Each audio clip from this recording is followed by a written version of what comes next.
Okay, so and I guess I'll look at that. Yeah, this will probably like be the main. Cool. That's the people. Hello, the people. Hello, the people. My name's Eric, and I'm here with Evan. What's up, y'all? And we are going to dive into the song "With" that we recorded together this past year, and just kind of like get nerdy and look at all of the fun recording techniques we use, talk about the song, just kind of dig into it. Lots of fun stuff in this one. We experimented a lot on the record, and you know, some songs got experimental in different ways, but this one I think was a really nice happy medium of like, it's a song that feels really good and straightforward in certain ways, and then in other ways it's like dives off the deep end. Totally. So we recorded pretty much all of this with the exception of one vocal track and the strings. Yep. At the warehouse. Rest in peace. Rest in peace. My drowned warehouse. I had a studio that was like a big space, like 1,800 square foot. The live room was pretty big. It was like 1,200, and it was just really fun, really big. There's a lot of the room is celebrated in some of the recording sounds. It's a dream spot. For sure. We have some pictures that we'll dive into, but so this, if I'm remembering correctly, we kind of attacked each song as like its own thing. Yeah, we didn't like like set up basics and then just track everything. Yeah, we would dive in and out. I think in this case though we did start by playing live. Yeah, well, I think a lot of them were you, Cody, and Samir. Right. But like I know some of them, Samir was doing more of a percussion arrangement, right? And like so this song was we did track. Mm-hmm. We'll check it out. We did track drums, or the main drum set. Yeah. Bass, and this main guitar of yours. That's like the rhythm. The track. Only thing that those are the only three things consistent throughout the whole song. Right. And those were pretty much a live take. It appears like it looks like it was take 5. But so y'all, Samir was in. Samir's the drummer. Yeah, we love Samir. Samir was in the one kind of big glass ISO that I had off to the side of the live room, because we could determined early on the drums being sort of dry on a lot of the tunes was an identity thing. And no toms too. I remember no toms, and the whole kit was mono. Yep. But so y'all tracked live. We committed really early on that any drum set was going to be mono, going to be kick snare. That was like in the first conversations we had about recording. Yeah, I think on the phone. Yeah, we kind of like just set some sort of arbitrary like limitations just to see where it would get us, and no keyboards on the record. No keyboards on the record. No horns. Yeah. I love limitations. I think we talked about that because I feel like, kind of like, I think a good example is like nowadays with modern DAWs and like plugins, and like you can have like 8,000 compressor options, and it's kind of like, I'm just going to use these 2. Yeah. And see what I can do with it. Right. If you have to, sure, deviate. But like setting those limitations just kind of forces you to like, can force you to be more creative. Absolutely. And it wasn't like a big personnel on the record. It wasn't like a lot of musicians, and so it was kind of cool to see what like the smallest sample size of people could get out of that. What you could get out of those like 4 to 5 people. And I feel like percussion we went pretty far on, and this song has a good example of it. There's some songs that are like tremendously arranged. Yeah. Or like it's a lot of percussion contributing to the rhythmic elements. And this song's interesting because there's actually not ever too many things going on at the same time other than maybe the bridge. Yeah. But it morphs quite a bit, and a lot of the stuff we do with the vocals will be fun to talk about because that adds a lot of dynamic to it. Yeah. So let's a cool way to do this might be to like just play a section of just the drums together, and then we can kind of go into what contributed to that. So like here's one of the verses with that like really dry groove.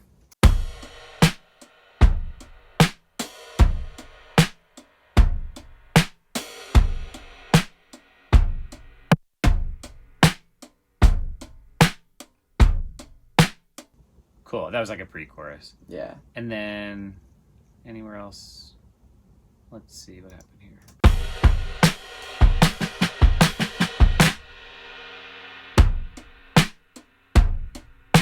that groove pretty much dominates the whole song. So, which is kind of fun from a engineering production perspective, because you can really kind of get really bold with how you're going to shape the sounds. Zero in on it like crazy, yeah.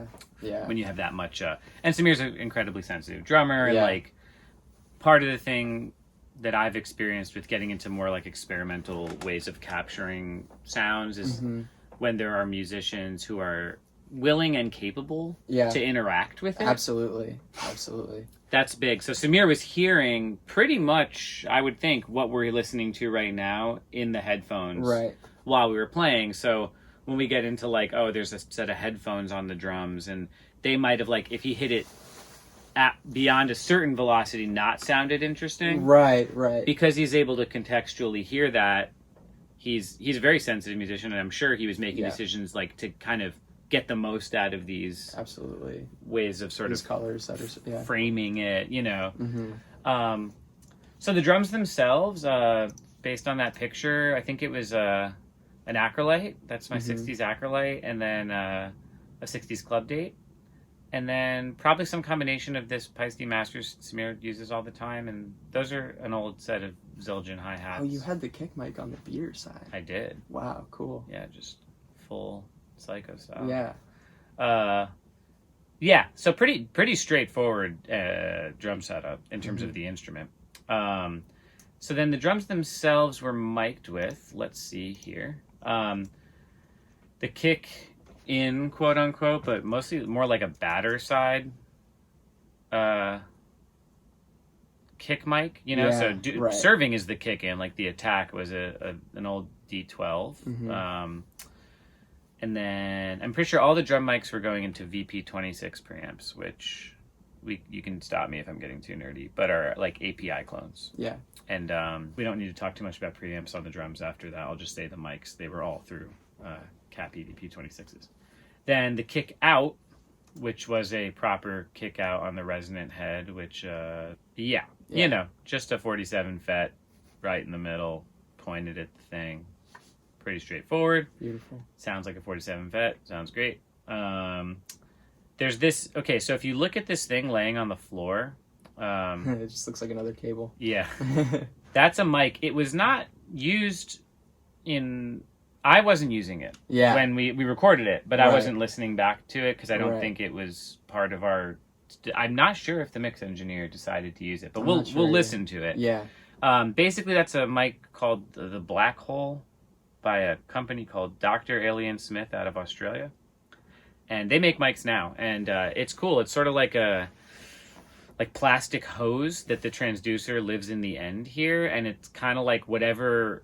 It's kind of like a sub-kick that it hears like kind of more like a super filtered, like a lot of low frequencies. Yeah. And it kind of hears whatever's near any part of the hose. So depending on how, for like a drum set, you wrap it around the drum set, I was trying to get some of the low end of the kick, but then I also put it under the snare and trying to get like sort of fundamental like beef with it. It was used a lot on other songs. It was like fills, right? I feel like was a big one. Fills is a big one, and then the one with the real freaky, the drum, the whole time manifest. Yeah. The hose is a huge part of that sound.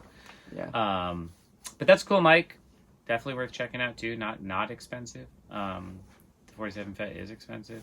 And then there was a lavalier mic, was the undersnare, which that's going to be tough to find in a picture, but basically, like right hanging off the snare stand here, I was using a Audio-Technica 35S lavalier, like a lapel mic. Like the style you would use for giving a speech or something. I love that mic a lot on undersnare particularly, and it's going to get a little bit of the kick drum beater as well because it was kind of like hanging in that zone. It's omnidirectional. It's like a electret condenser, I think. We'll listen to it. And then the snare top, their only snare top mic is a pair of $15 Behringer headphones taped to the snare top. I love it. Which we will check out. And they're also touching the snare bottom too. But I'm pretty sure when you do this, because you're using a TRS cable into a TS jack, we run it through a DI, like a normal instrument. So you just get the one. I think it just gets the left side. I think it bridges that. So That was just for stability. Right. But also it inherently mutes the drum. Right, it changes it. So it's like putting a wallet on a snare. Right. Because it's got all the foam around the ears. So that was the only snare mic. And then there's a contact mic on the hi-hat, which you can see really great in this picture. That's just taped to the underside of the hi-hat. And then there is a Coles mono overhead, which... the best mic ever. The best mic ever. 4038, just kind of like pretty much right over the snare. Probably about like 45 inches of high. Pretty high. You know, you hear... The room is fairly dry, but you do hear some of the room sound in it. Yeah. Let's listen to them. So anyway, let's kind of go through them. It's always interesting to solo drum mics. I try not to solo drum mics when I'm getting sounds. Yeah. Because no one's ever going to hear them alone unless you choose to mic the drums with one mic or something, which is sick. But it's nice to contextualize them because sometimes like a snare mic that's really effective may on its own sound kind of bizarre. Right. Because it's filling in the gaps but it's of serving something else. Yeah. But it is fun to hear what they do. So this is the D12 on the batter side. Let's just go to like a normal verse moment. Yeah, so.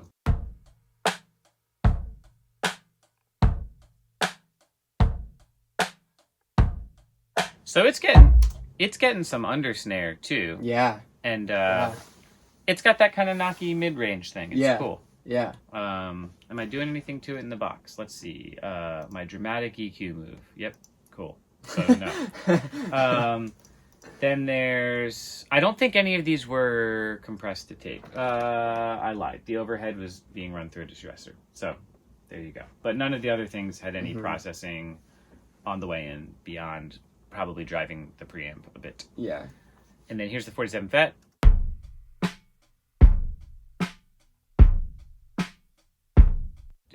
That's what that mic does. It's so good. It's like that, like...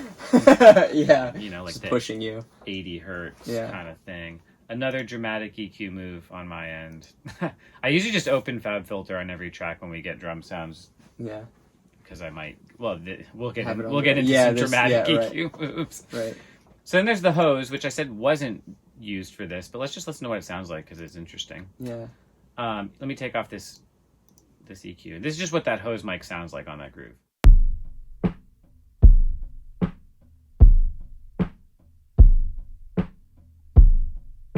It gets a really focused low end. It's really cool. Yeah. That's beating the door down. I've done a few records where we use like that and an overhead. Yeah. You know, and it kind of was like a really nice pairing. But yeah, so this EQ at some point, and maybe for another song, I had been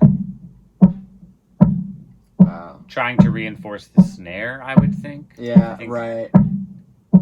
Yeah, I think I was trying to bring out the snare and it was getting too much kick info.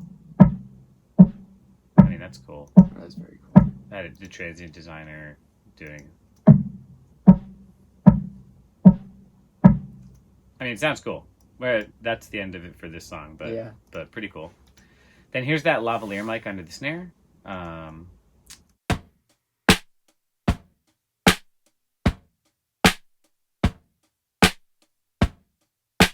That's like a lot of this snare sound in this song, I feel like. For sure. Yeah. Yeah, I love that thing because like the EQ I'm doing is not much. You know, like a high pass at 103 and then just ducking it like, you know, from 9K down. Yeah, yeah.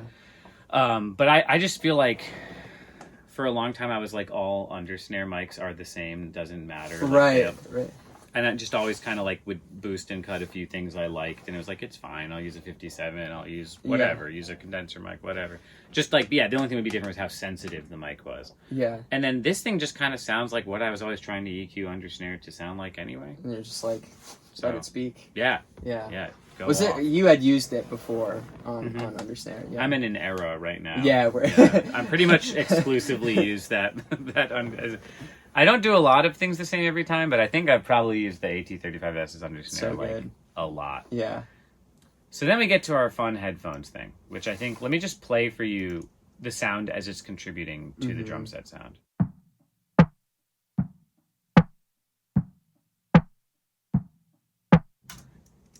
Okay, so there's a few things.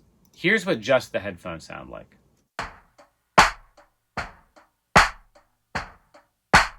So obviously I'm doing things to make it sound nothing like that. Right. But that's what I love about recording stuff with headphones, is that there's almost no bleed. Right. So you can kind of like do horrible things to it with EQ. Right. And it sort of just becomes like a way to like, I guess in some ways how people think of like a trigger or something where you can kind of just like add more of something to that sound. You can kind of just like force feed it information, and it's like... And big transient designer move. I mean, there. So like here's with...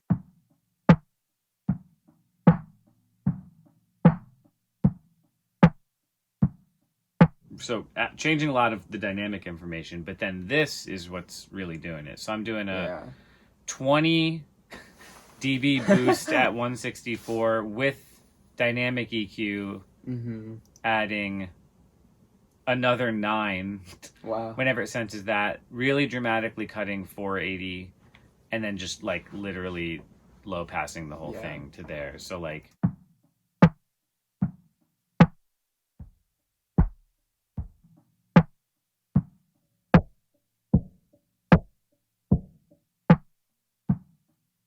pretty cool. And so that even like with the bottom snare, like neither on their own were like super like, wow, that's the coolest thing ever. But like it starts to all come together. Yeah. And everything's in mono too. And I'm it stayed that way on the mix. Yeah. I'm pretty sure. Yeah. The hi-hat contact mic, goated sound.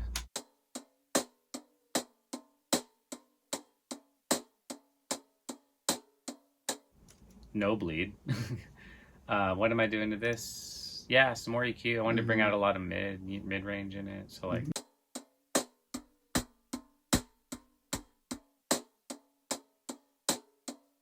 yeah, kind of bringing out like that chunky mid-range, allowing space for a little bit of like aggressive upper mid-range, and then getting rid of all that like sub information that happens from it being a contact mic taped to it. And more transient. No transient designing. Look at that. And then it looks like I was just distorting it and adding some like broadband treble.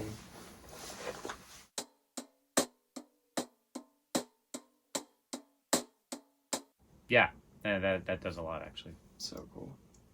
And then the Coles, which is getting transient designed a touch. That's cool. Yeah. Wow, that's also just totally flat on the EQ. Yeah, you don't ever... the Coles... most of the time I use them. It may be a high pass, but... yeah. I'm not big into high passing drum overheads a ton. I feel like sometimes even if you have like a more traditional like snare mic and kick mic, and you're like, I'm getting the low end from the kick mic, as soon as I start to high pass the overheads, I feel like it loses something. Yeah. And it's hard to... it's like a density. It's not... I mean, that frequency is still being represented by the other mic, but... you know, I kind of only if I have to will I do that. And the Coles get such compelling low frequency information. Right. Like, let's just listen to the Coles, but I mean, this is like the sound of the drums.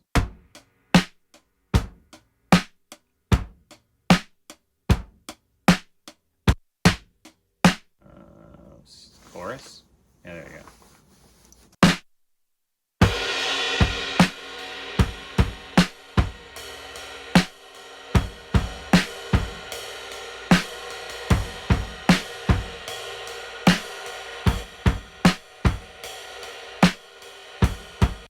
Very cool. It's awesome. So warm and gushy and dark and fat and... yeah, there's a lot. That's cool too. I didn't realize how many sources I feel like there are for like low end too. You know, like the Coles is responsible for some, and then you have it on the FET and some from the beaters kick too, and it's like... but yet they're all working really synergistically together, you know? Yeah, and I am really... I spent a long time with the phase relationships, and like making sure that it was all going to play well together. Right. Which is interesting with like the headphones and stuff, because they're pretty much like... there's no real like time lag to get to the mic. Right. So the distance of the overhead probably has a lot to do with finding the right amount of inches to have a nice phase relationship with the like sort of directly contact based mic'd sounds. I don't remember that taking a super long time, but it is something that I know I'm usually like pretty adamant. I'm like, we're not good yet. Until that feels right. Out. Yeah. That's great. But yeah, for the drums proper, that's kind of where we're at, you know. Like, oh, and then there's this automated filter, which turns on at one point. Oh, right. Yep. In the. Yeah, after the reintro, there's a little. That was such a great move. Yeah. Little moment like.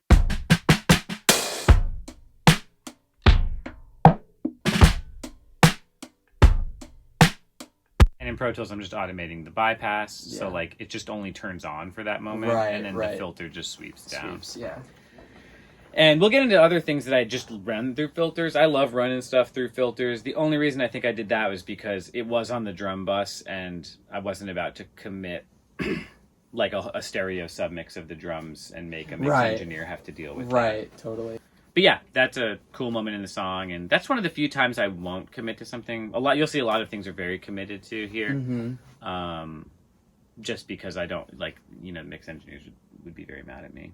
Totally. I mean, and for this, I feel like this, you know, throughout this whole record, like we were not shy to commit stuff, because like so much of it was like we wanted to like pass on the excitement that we generated in the room, and like have that be an additive process where, you know, like the identity was clear from, you know, and baked into the whole thing. Right. I have a lot of love for that too, because I feel like I could talk about this forever, but when you commit to decisions early, they contextualize future decisions. Absolutely. And when you're singing and you're hearing the, you know, whatever, the wacky sound on something that's like super important to the vibe, you're gonna sing different. So why not commit to all those things as much as we can?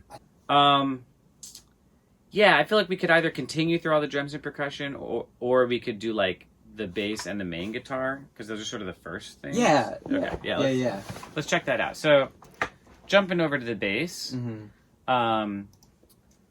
so this is all from one take. I just split them up over these tracks.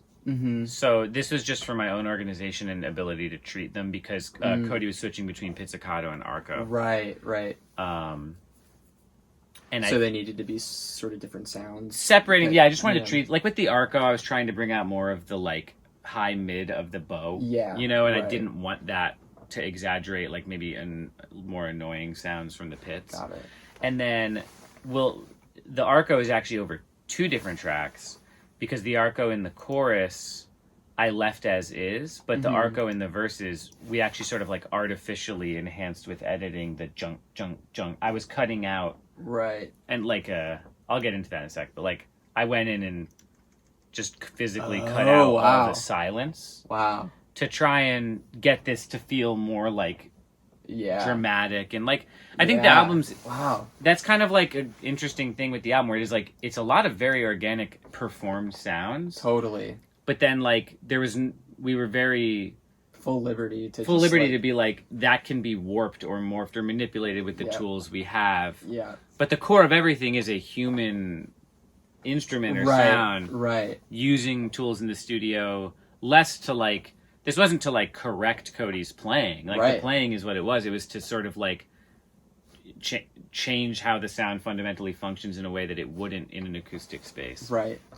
So let's just listen to the bass. The bass, you can see they were recorded with 2 tracks. It was a tube DI, this like Groove Tubes brick DI, and then a 47 mic. I didn't use the DI. The DIs we were just taking, which like on fills, like if we ever wanted to do something weird, like make it sound synthy. But on this song, these DIs are essentially irrelevant. So I'm even going to do this for our brains. Goodbye. And then the only processing to tape, sorry, it's like an old guy. The processing on the way in, it was going through a distressor. And the preamp on this was a Chameleon Lab 7602, like a Neve 1073 style. And then in the box, all of them are getting a touch of like Verimute compression. I'm not sure what the mix engineer did. Really dramatic EQ. That's off. And then it looks like, just bringing out a little air, like for the bowing on the arco, and that's another situation where that mic is just like incredible.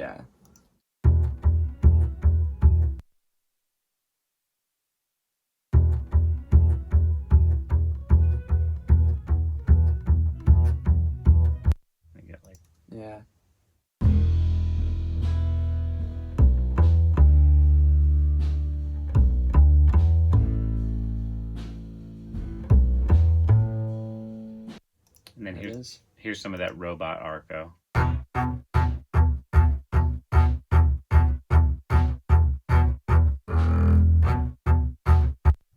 And it's cool because the bleed is kind of creating impacts that might be affecting the way the snare drum feels. It's pretty cool. And then on bass, then there's this third arco track. With the best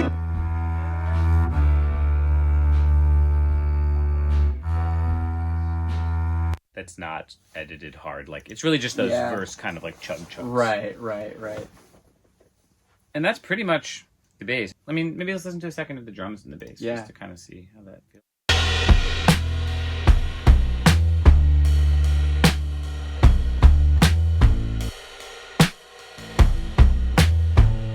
It is contributing to the drum sound. The bleed. You're right. Yeah. Bleed is great. Yeah. And if you want to know why a lot of old records sound the way they do, a lot of times bleed can be a big culprit. Totally. I think it can be frustrating, but like, so if you lean into it and like use it in a way that's interesting, it leads to results that you couldn't get otherwise. Totally. I think it's moments like that sort of like feel grounding to me in this record too, where it, you know, it's like, you know, there's crazy moments of like hyper manipulation and like, you know, just chopping out all the silences on the bass, but then you have moments of bleed, you know, too. So it's kind of like taking from a lot of different worlds in that sense. I think now that you just said that, I remember there was a few moments where I hard cut the drums. Yeah, right. For that type of reason. Going into the chorus, reintros, and that was meant to feel artificial, you know, and that was meant to feel like, whoa, everything went away. Yeah. Oh, like that first hit, you know, like. Yeah, right, in the where you just enter the groove kind of like already on the snare. So pretty fun, pretty straightforward. Cody's an incredible bassist, and all the songs on the record, with the exception of maybe one, are all upright bass. Yeah, all upright. It's a cool identity for the record as well. Totally. And a big piece of the identity. Right. So let's talk about this guitar that happens the whole time. I think first I want to just play a bit of it because it's a kind of elaborate sound. Let's check it out.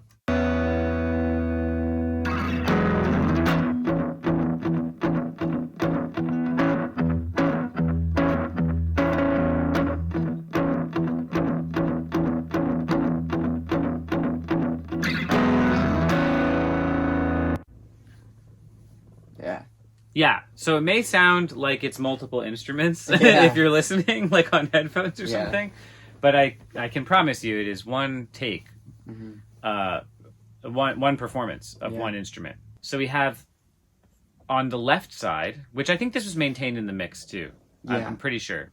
On the left side, we have the amp itself being mic'd with a Telefunken TD20, which sounds like, because the first word was Telefunken, it's an expensive mic, but it's actually like an old toy plastic microphone that I have right here. That was on the amp. This was on the amp. Yeah.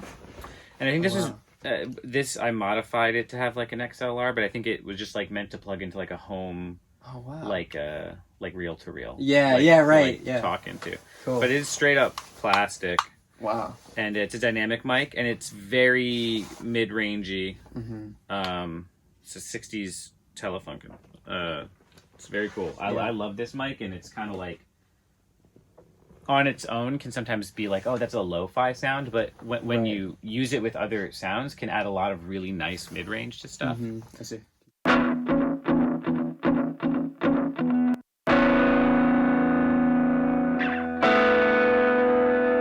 Lot of like that 1K vibration. I mean it just tons of mid-range. Then we have a set of headphones, because I'm obsessed, taped to the grill cloth of the amp. Right.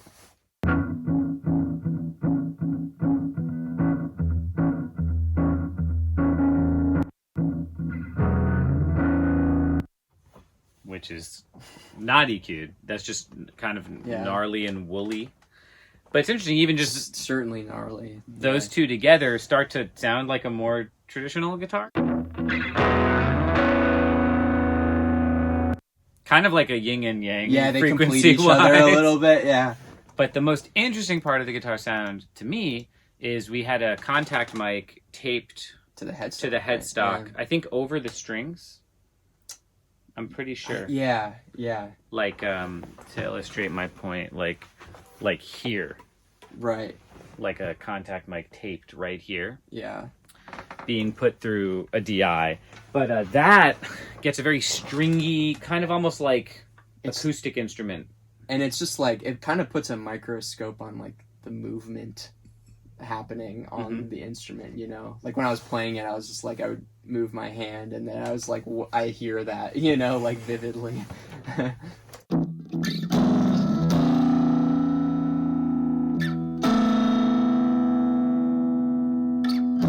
Go to something like...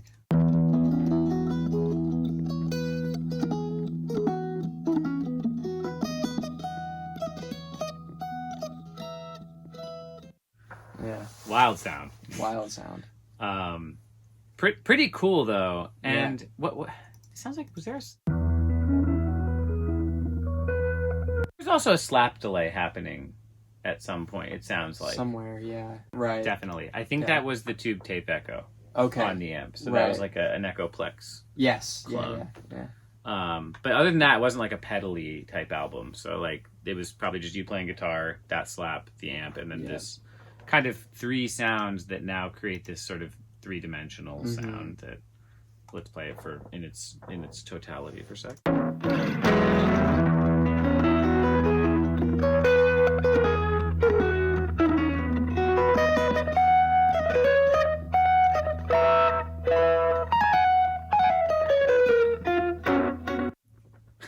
Something really interesting there is you drone a low E over the whole thing. Yeah. And the headphones, because they're so woolly, are getting a lot of that. Yeah. And so it's like in the middle with this panning arrangement, the headphones are kind of, it sounds like an arrangement. You're hearing the low E drone in the middle. Right. And then like a picky string sound over here. And it's cool. It's really cool. And this is like, for me, was like meant to be like the big, like, guiding sound of the song. So it takes up a lot of space on purpose. Yeah, I think it was like the kind of the perfect foil to the drums and bass in that regard, because they were just so like, you know, laser down center, you know. Let's just hear drums, like what the live tracking sounded like. I won't go too intense with these combinations, but it's sometimes nice to just hear. Yeah. So like something like this. Like here's what the live tracking.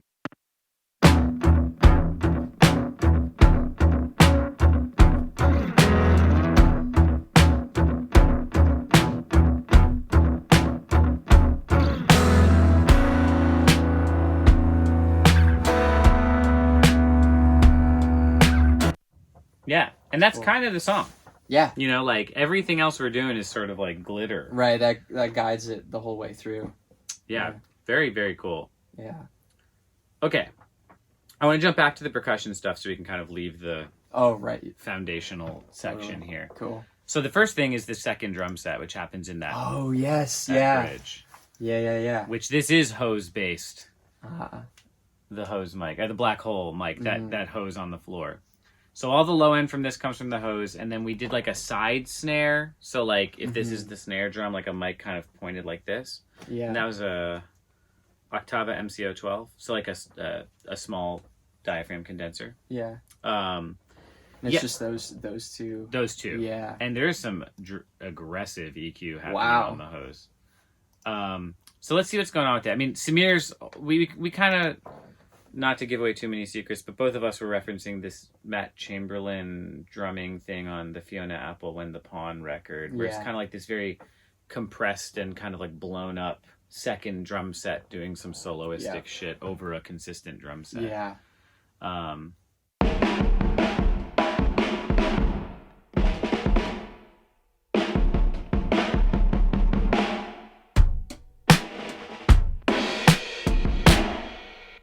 So, yes.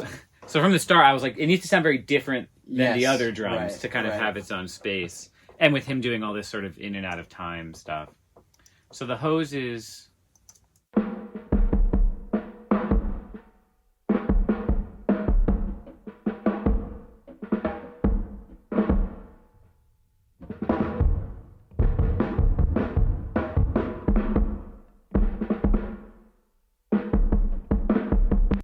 trying to exaggerate the kick and snare themselves. Yeah. And darkened it a bit. And then this is what the side snare sounds like.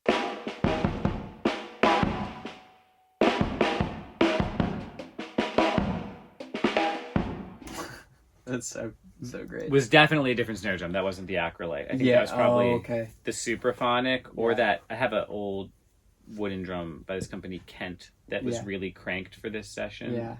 So you hear a lot of the overtones of the snare, and kind of like trying to get drums that sounded very different than those drums.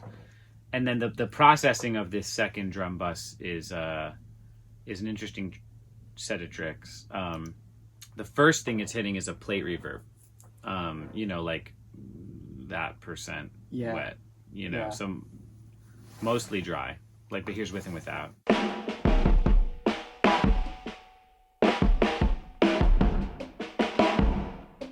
Sort of putting it as if it was in a more alien space to the other drums. Absolutely. And then some really dramatic compression and distortion from the Devil Lock. That's because the reverb is before it, it's sort of pumping all of that information.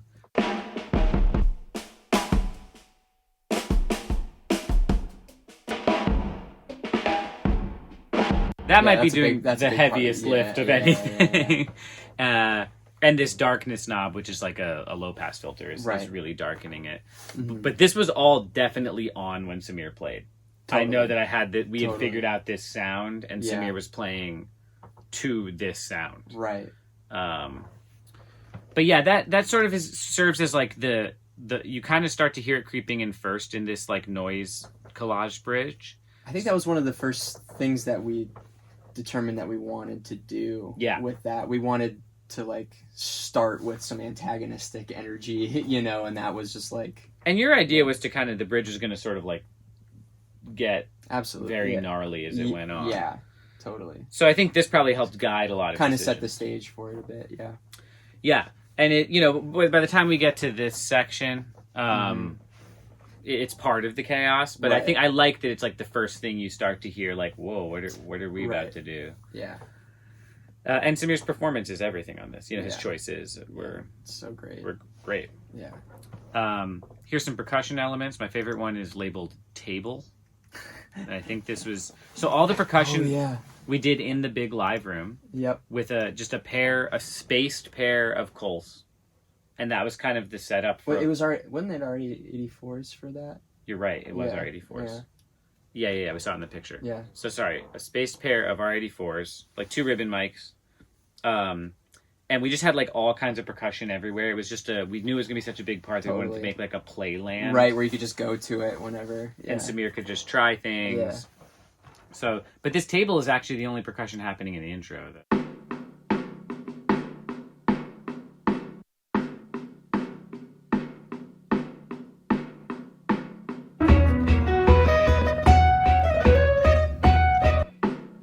And it comes back throughout the song. Yeah. I'm pretty sure that's just a little rolling cart table I had, and Samir's hitting with a mallet. Mm-hmm. Great sound. You really hear the room. That's right. What the live room sounds like. There's some shakers going on in this song. I'm gonna do my best to remember what. I have a lot of percussion, and we were just kind of jumping. We were jumping around very quickly. I have no idea in that department. Well, I know a lot of my shakers. Well, let's see.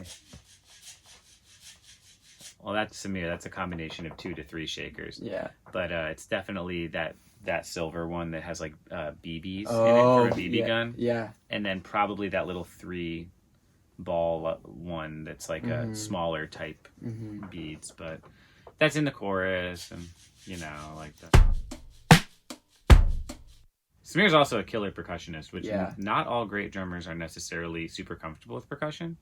And Samir, I think, first met him second time I met him, he was doing some percussion. I was like, oh, you like know what's up. Well, that was a factor in our limitations, because we're just like, he's so good at that, you know, so we're just like, There are some songs, right? Like I Don't Want to Know. Where it's like it's all percussion. It's the whole thing. Yeah. Then there's the log drum. I love that thing. If y'all don't know what a log drum is, it's like a wooden box with some sort of imagine like a jigsaw cut out like tongue shapes where they make different pitches.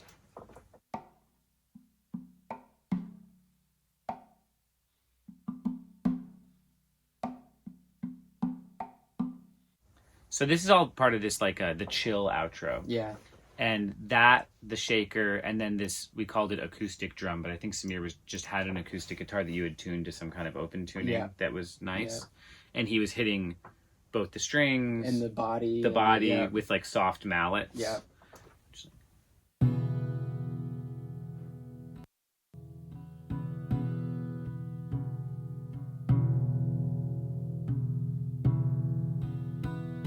Second track of it, maybe there was like another hit that we liked over here. Let's see.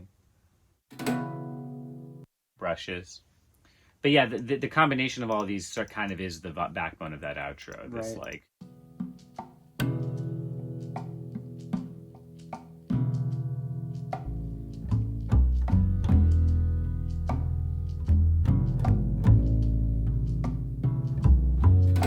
the log drum really evokes bongos. Yeah, and that's just a beautiful, because there's no drums proper, I don't think, at that point in the song. Yeah, they end there. So, yeah, it was cool. This little arrangement really, I think, developed kind of later in the process. It did. Yeah, it did. That was one of the more like, let's see about what we could come up with here. Yeah, I love it. Yeah, we got the classic, the 1894 bell that I'm doing something to. It's just this single pitched bell that I have in the studio, and we try and put it on everything, and we really highlight it. It really did get a nice highlight.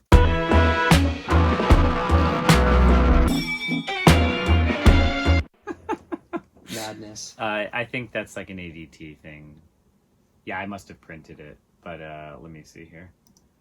Yep. Yeah. So like a automatic double tracking, like the Beatles double tracking trick, like a doubler. Basically, it's basically distorting it and panning it hard left and right, and one of them is being detuned and detimed, like a tape head being moved. It. Yeah, wow. It was a plugin I printed, but I bet I could find what the bell just sounds like naturally. Let me take this Pro Tools in the crash if I don't. Okay. This is what the bell just sounds like. Where are you, bell? Oh, here, yeah. So this is what the bell sounds like. Dinner. Yeah, the bell. But we can all agree that this is more interesting. And then there's a track called Reverse Shit, which let's see. Some shit you reversed. That was Samir, one of his hits on the guitar. Oh, that's what that is. Okay. Yeah. I was wondering that the other day, because that's in the intro, right? Yeah.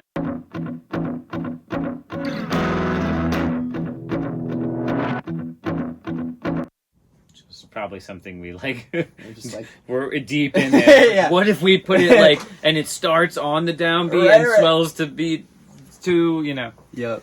Yeah. In the lab. But there's a reason it's with percussion. My brain wouldn't have done that unless it was generated by something that was percussion. Yeah. Yeah, and then all the drums in my Pro Tools session are getting bussed through one thing, but that was probably just for headphones. Mm-hmm. So, yeah. There's a lot going on that Reverse Shit track. There's a high-pass filter, there's a low-pass filter, there's distortion, there's more EQ, high-pass filtering after I distorted it, and then there's a Haas effect style delay where one side is not getting fucked with and the right side is delayed by 56 milliseconds or wherever the knob landed, and kind of makes it feel wider. Wow. Like that what up. Yeah. Wow. Oh yeah. Beautiful. Yeah, that might have been something we didn't even like. I'm just sitting there being like, is this weird enough? I don't know. Yeah. You're like, it's like, what if? We've been here 15 hours. Yeah. I don't know what anything is. And then there's only one other electric guitar on the song, and it only happens in a few very small moments. So let's see. I think it was probably the K guitar, maybe, that you were playing, because it's labeled K. Oh, yeah. Let's see.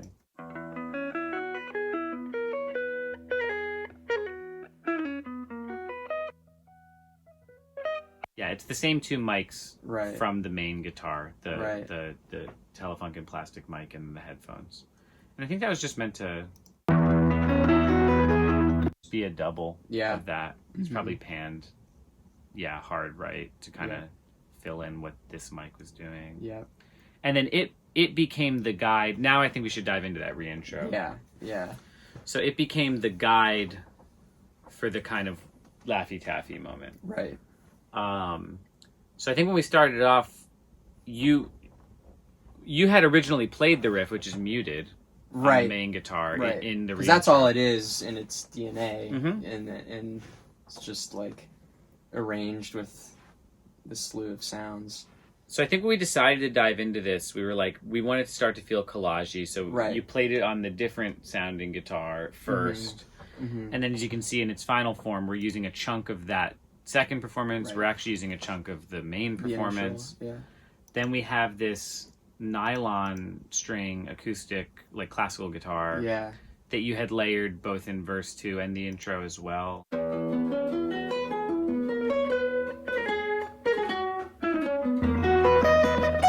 think that started with trying to make the main riff feel very wide and no regard for tuning. Yeah, I think you did that. That was intentional. That was on purpose. I remember being like, I don't think that's super in tune, and you're like, I think that's the vibe. And I was like, hell yeah.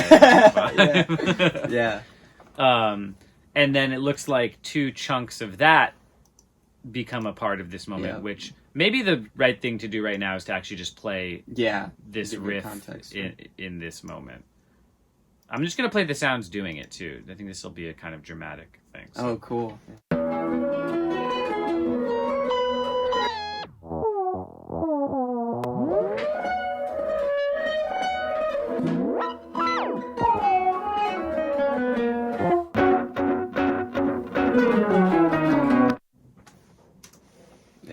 Cool. That's great.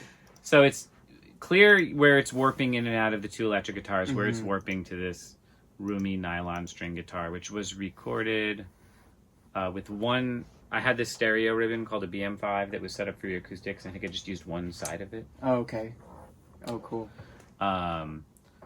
So yeah, that's here, and then here we have another version of it.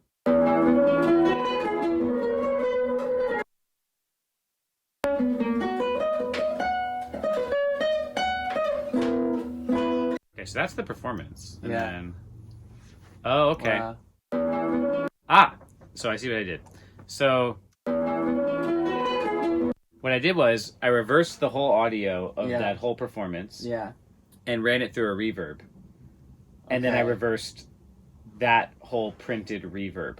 Oh, wow. Not sure what reverb it was. It might have been so it's like double reversed, essentially? Or? So the reverb is in reverse. Right. So like we had here like initial performance of this part. Right. And then I put a reverb on. I reversed that whole thing. Like reversed the whole thing. Yeah. Printed a reverb to it and then re-reversed it so it's like a pre-reverb. That's amazing. And then it's chopped up a bit, you know, like the. And here I printed a verify, like a tape speed up effect. Which will probably say verify. Yeah. So that was printed that. Yeah, so it's a reverse reverb and then a few moments of some like audio suite fuckery. And then I think I just like committed that there. Right. So that's what that is. That's another big component of this. Then can you just remake that mixer, you know? Yeah. Then these two green tracks were based off of this second electric guitar take. We ran them out through a reamp box through this Eventide pitch factor pedal I have. Right. And I think the initial strategy was like, let's just see what happens. And I think we printed a bunch of different like types of effects it can do. It has a synth setting and like a pitch adding octaves and fifths and shit.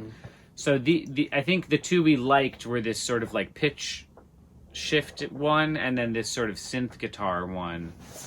And we selected moments that wove into the collage. Right. So here's the pitch shift sound. Yeah. And that pedal has that pitch flex button, which lets it be like a whammy. Like right. Yeah. And I think we were playing with that. Yeah. And then we got the synth guitar. That's great. Yeah. It's pretty fun.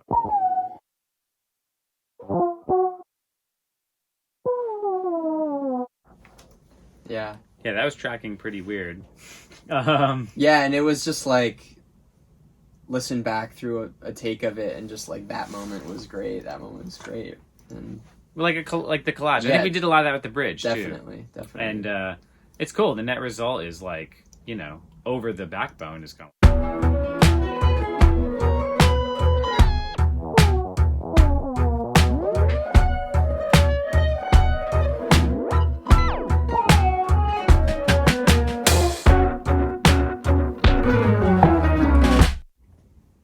Yeah, I like it because you've established that melody in the beginning so strongly. So it feels like this like alien version of that melody. Absolutely. Yeah, and then it comes back again in that third verse, but just on the in a different key. Well, it's in that out of tune nylon guitar. So yeah, our nylon guitar friend comes back here, and you doubled it. Oh yeah, that was a later thing we did, or it was like a.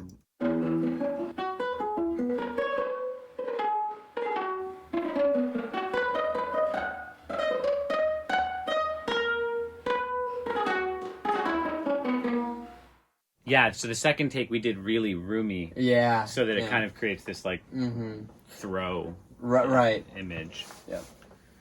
All right, we got to crush some more tracks. Yep. Or this video is going to be 6 hours I know. Lap steel. Yeah. Pretty straightforward. Yeah. Like a nice familiar sound. Yeah. You did some fun. Yeah. Bar shake Revving stuff. up the engine. So yeah, so the oil can. The oil can. So I think we had some trem on the amp, which is a little untraditional for a lap steel, which is cool. And then we were using this Gibson oil can. It looks like a guitar head. Yeah. But it's an old delay that actually runs through an oil can in parallel. They're hard to find, and they're real finicky, and it's currently broken, but it worked for this, so great. But they make this really kind of like detuney, drippy delay.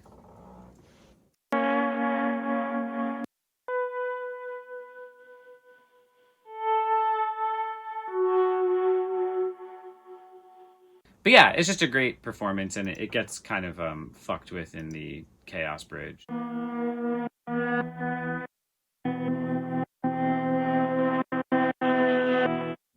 Just chopping. You were doing like a big bliss. Yeah. Chopping some shit out. Yeah. Omission. Yeah. Let's check out. Oh yeah. Oh wait. Yeah, these are all the freaky guitars there. Yeah. Okay, so that's kind of the guitars. Yep. I feel like maybe let's talk about the strings. Yeah. Then this moment. Right. And then we could talk about the vocals. Yeah. So the strings are all violin. Yep. That Ben came and we recorded in this room. Yes. Probably like right there. Right. Yep. And John Cadian arranged it, and these were the last thing to go on the song. Yeah. Yeah. So it's beautiful. Ben's incredible. Musician.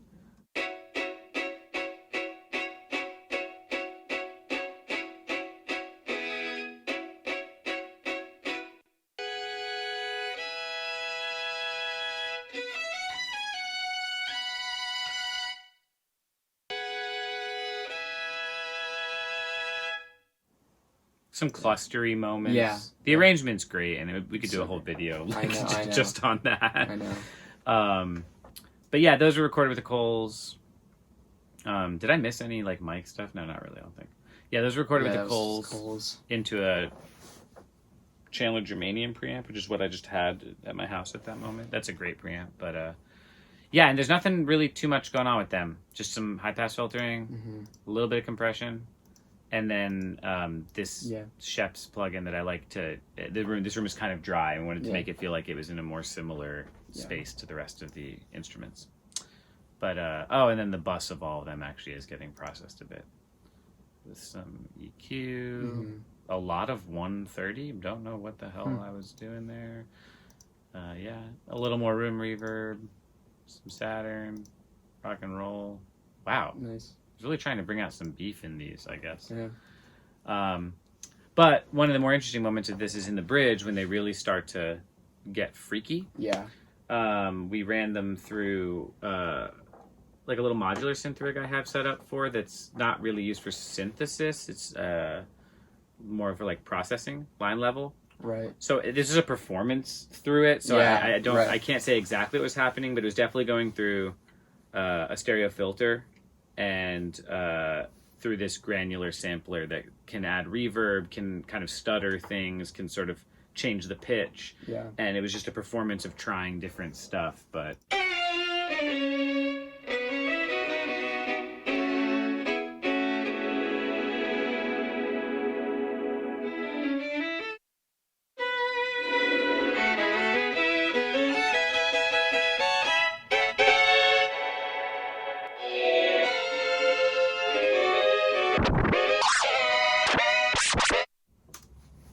yeah.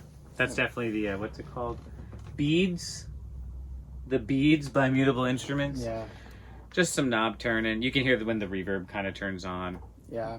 We're just trying to take that shit to outer space. Yeah. And that line, that line in particular, that's yeah, it's so great. It interacts really cool in that moment for sure. You know.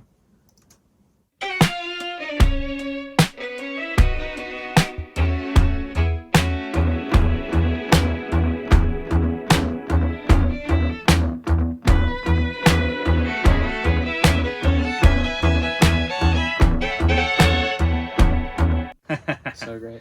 And this cut here that seems stupid, it's for a big reason. Yeah. Which we'll get into now. Yeah. So here are the elements that add to the chaos of the bridge, because we have sort of the rhythm section chugging the whole time. Yeah. And some percussion comes in and out, nothing super dramatic other than the bell moment. It's really these tracks, I think, that sort of build up the chaos, and the lap steel doing some of those glides.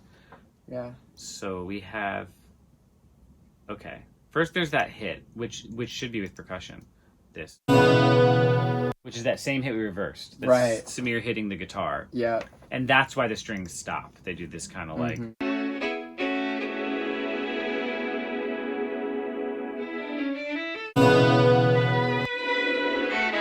It kind of just gives room for it to be more dramatic, you know? Yeah.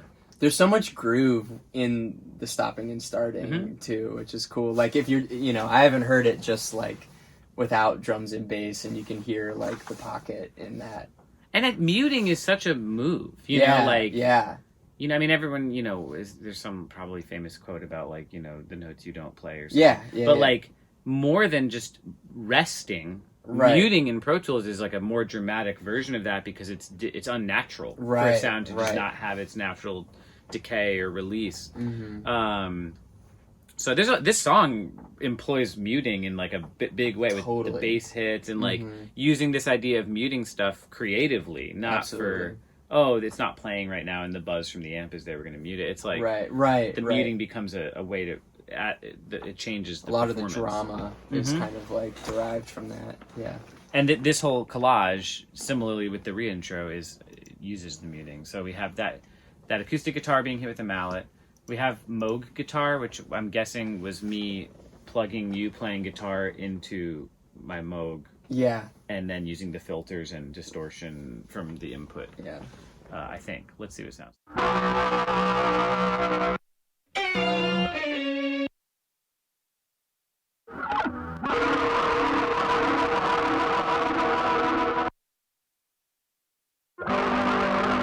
So you're just kind of doing some atonal stuff. Yeah. And it was really like to use the sound of this like distortion filtered kind of chaos. Then there's these piano tracks, which was taping a set of headphones to the piano and then plugging that straight into a Sans amp, so it's very distorted. Yeah. And you hear that it's taped to the soundboard of the piano, so you kind of hear that resonance and like reverb from the piano being exaggerated. So we got like... That's crazy that's the Steinway. Yeah, it's a Steinway grand piano being used exactly how it was intended. Yeah. I'm pretty sure this is probably like we just did 5 passes of trying stuff and then we created this as a comp. Mm-hmm. Samir. Oh, Samir talking into the piano. Yeah. We really... That's it.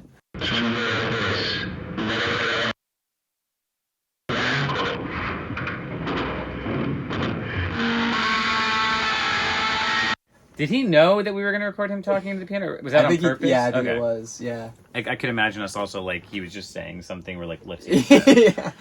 I wonder what he was saying there. Let's check out the sum of the parts. I like listening to it without the drums for a second, because it feels more chaotic. Mm-hmm. But you get this...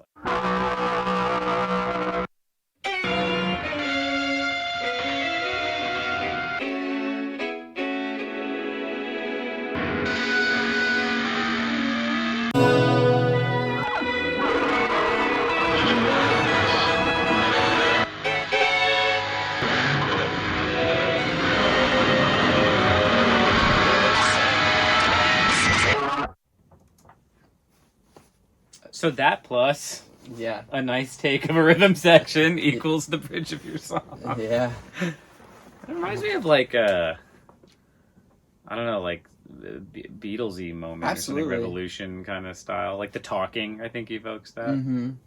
And I think a lot of this muting, we probably changed a lot as we went along. We'd be like, oh, that actually is really interesting. Let's mute something there so we can hear that part. Totally. And I think that, like that acoustic hit came out of like, we had built up all this distortion and noise and like kind of aggressiveness, and we were like, we kind of craved a moment of like beauty, that was, I think you were like, we should have something pretty. Yeah. Like jump in. Yeah. Yeah. And it's cool that that's like an alarming, like given the context of everything else, that the prettiness is like very alarming, I think it's worth taking a listen to that plus like just that section, with the drums, because they have that improvisatory drum take. Right. So let's do one little bridge listen just to hear this kind of collage in its full form. I'll start a little bit ways into it.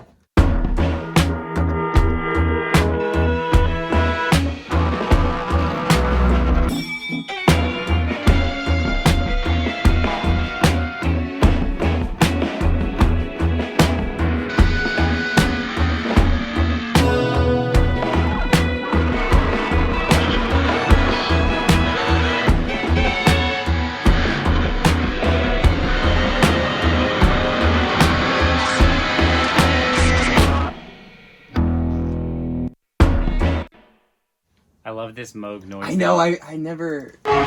Yeah. It's with the snare. Yeah. Little gremlin. Cool. Yeah. Yeah. Let's keep moving. Yeah. But that's fun to hear that way. Yeah. And it's fun to remember. I haven't really thought about all the things Me neither. in that bridge since we did it. Yeah. So that's cool. Yeah, cool. Really cool thing on this song is there's no background vocals. It's just a lead vocal. Which I think we even tried it and we're just like, doesn't feel right. Yeah. Yeah. Yeah. So, step one, have Evan do a great performance. Like what I especially with any instrument, but with vocals especially, like I could sit here and talk about mics all day, but that shit does not matter if the person, like the performance is kind of everything. Totally. And then we're just putting like icing on it with choosing how to frame it. But we did do some really fun things to kind of like warp it like the instruments. Yeah. Yeah. The performance itself, we settled on using a Coles 4038 for your lead vocal. Mm-hmm. You're seeing a recurring theme here. I think I had just gotten the Coles too, so we were like obsessed. Only instance on the record though with that mic on the vocals though. Really? Yeah. I think everything else is the R84. Yeah. So okay, and I remember, if I remember correctly, you were pretty distant from it, or like so, few feet back. Yeah. You know, from not the traditional like this, probably more like that. Yeah. So it's not super proximity effecty woolly. And then that went through the TG preamp. This is incorrect. The Chandler TG, and then with some EQ that has an EQ on it, probably a little bit of high shelf. Then a TLA 100, like a kind of like a LA2A style, like opto tube compressor, and then a distressor. None of them were doing a lot of compression to tape. I think it was just to sort of like mitigate and even out some stuff with the distance and kind of give it a little more closeness. And then there's some things going on in the box on the vocal we'll listen to in a second. Or am I cool to play your solo vocal? Is that cool with you? Yeah. Some de-essing, some top end, removing some woolliness, you know, some low mids like 280. This is off. And then there's a lot of distortion coming from RC20. So without it, this is kind of what it sounds like. Of meaning in the mind being structures of the form. Sounds like a fucking compressed as hell vocal. Yeah. And then this is just saturating. Of meaning in. Which the saturation's a big player. Absolutely. On the vocals of this record. For sure. But then the freaky shit was this is a really revelatory moment I think we had like later in the process. Totally. Because we had been using like, okay, maybe this one needs a slap, maybe this is more of a song that's a reverby song. And I was like, let's just like treat it like we treated everything else. Yeah. And we got some pedals out and used the L cap, the Strymon, like tape delay and spring reverb pedal. And just started doing takes, like full takes of reamping the vocal through that, like 100% wet, you know? So like I took some notes here. I said, okay, take 2 was screwing around with the echo, you know? With the past kisses, dry my skin again. The bliss has already been dismissed with the luxury, utterly sustained. With your chin on my shoulder. Yeah, and I think I did passes, you did passes. We kind of just traded off and like no rules, just like, and then dove in and comped the passes of these effects. Yeah. Which are on the mix a big freaking part of the way the vocal sounds. Yeah. And it looks like there was one that was more spring reverb oriented here that is a comp, like a...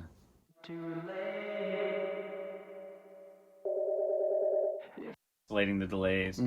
But like together, it gives this vibe in the verses where you get the like... If we were born to be lonesome, without a caption or claim, would the sun exclaim eternities of rays and feed the paltry pores of my single face and breathe motifs like days not to relate? If I should dance in my room. Yeah, it's its own entity, you know? And it's kind of its own track, you know? Like, and I mean, literally it's its own track, but like, it interacts with the vocal and kind of... It's obviously based on the vocal, but I think that when I listen back now, like when we did that full listen at the beginning of this, it was like, yeah, this wouldn't be nearly the same thing without it. No, definitely not. And I think it justifies not having like harmonies, background vocals, like totally, this sort of, because it's consuming a lot of attention. It grabs your attention. It almost is another vocal track in a way because it has its own arc, you know. But yeah, so I mean, I think that is everything that's in the song. Yeah. And I was saying, in reality, it's not actually a maximalist production. You know, like, there's never more than, like, 5 or 6 things happening at once. Maybe in the bridge with some of the layering, but, like... There's one vocal, bass drums, maybe a guitar, 2 guitars at a time. I just think it's a really nice showpiece of, like, what we were getting into. And also, like, restraint. Like, the things don't have to happen all the time. And sometimes they're more interesting when they have space to be heard. In context. Right. And a lot of it was, you know, came out of, like we said, the restrictions that we put on it to begin with, and not having keyboards ends up with us hitting acoustic guitars, things like that. Yeah, exactly. Things that that was, I remember being like kind of a big thing, is like how do we get things that just have like sustain, without like active picking going on, so like hitting the acoustic guitar like that was a big, Oh, the piano, I guess we lied. There's no keyboard. It doesn't count. It's basically a fuzz guitar. Yeah, exactly. It's just strings. But that's a good example of how you can set the limitations until you're like, whatever, this sounds sick, like we're gonna do it. Yeah. But yeah, I don't know. I mean, and just my 2 cents too. Like, it's a tremendous song, and like, any of the things that I contributed production wise are only kind of textualized through the lens of like, it's a good song. The people performing it are very good at what they're doing. Like, I just feel like I can't say that enough about anything. Where it's like, I could do as many experimental techniques as I want. Totally. All of it is in service of the thing. Yeah. I think a lot, just conceptually, we got a lot of ideas out of like the return to like the simplest unit between just like the don, don, cha, don, don, cha, and then that guitar line that sort of just like blossoms out of it. So I feel like the production is sort of an extension of that principle, Absolutely.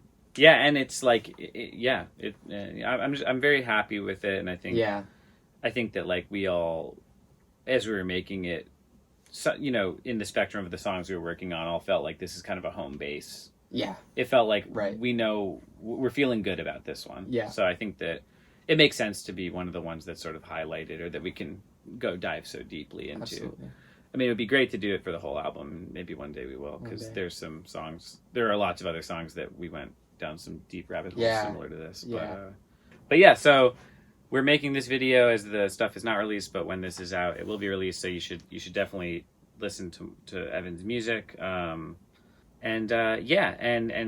Just definitely want to shout out and thank Samir and Cody, the other musicians who were on the Ben, John, who arranged the strings, everyone, Mark and Phil. Yep, Mark and Phil, and everyone who was involved in this. I think that's. Hope I'm not forgetting anyone, but collaboration is the best. Yeah, art is the best. Make art. Let's keep doing it and be creative and do shit with people that you want to be around and be healthy with. That's my manifesto for this video. Amen to that. Absolutely. All right. Well, thanks so much, man.